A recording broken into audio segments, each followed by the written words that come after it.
वर्षभरातील सर्व एकादशींमध्ये देवशयनी एकादशीला विशेष महत्त्व आहे. कारण या दिवसापासून भगवान श्री विष्णू क्षीरसागरात 4 महिन्यांसाठी योगनिद्रेत जातात, असं हिंदू धर्मशास्त्रात सांगितलं आहे. याच दिवसापासून चातुर्मासाची सुरुवात होते. त्याच्यामुळे या काळातील जे पुढील 4 महिने असतात, तर या काळामध्ये विवाह, गृहप्रवेश, मुंज यांसारखी शुभ कार्य शक्यतो केली जात नाहीत. देवशयनी एकादशी हा अत्यंत पवित्र दिवस असल्यामुळे या दिवशी काही नियम श्रद्धेने पाळणं अत्यंत आवश्यक आहे. सकाळी लवकर उठून आंघोळ करायची, स्वच्छ शक्यतो पांढरे किंवा पिवळे वस्त्र परिधान करू शकता. भगवान श्री विष्णूंची मूर्ती असल्यास किंवा जर प्रतिमा असेल, फोटो असेल तर दिवा लावायचा आणि विधीपूर्वक पूजा करायची. तुळशी पत्र, पिवळी फुले, फळे, पंचामृत आणि नैवेद्य अर्पण करावा.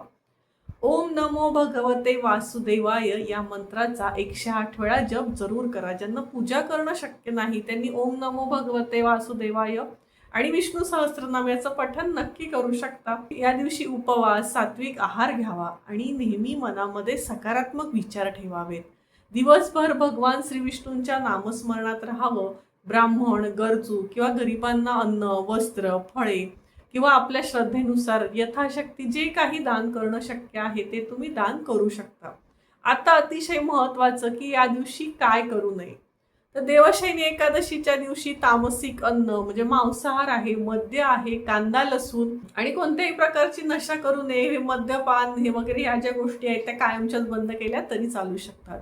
कोणाशी वाद घालू नका. राग, हिंसा, चोरी, खोटे बोलणे किंवा अपशब्द वापरणे टाळा. या दिवशी काळ्या रंगाचे कपडे परिधान करू नयेत. महिलांनी केस धुणं किंवा केस कापणं टाळावं अशी धार्मिक मान्यता आहे.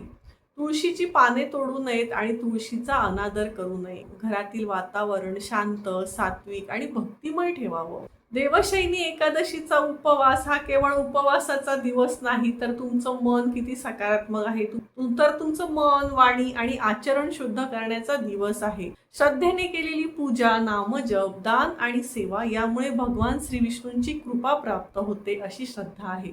त्यामुळे प्रत्येकाने आपल्या श्रद्धेनुसार हे व्रत नक्की करा आणि भगवान विष्णूंचे आशीर्वाद मिळवण्याचा प्रयत्न करा.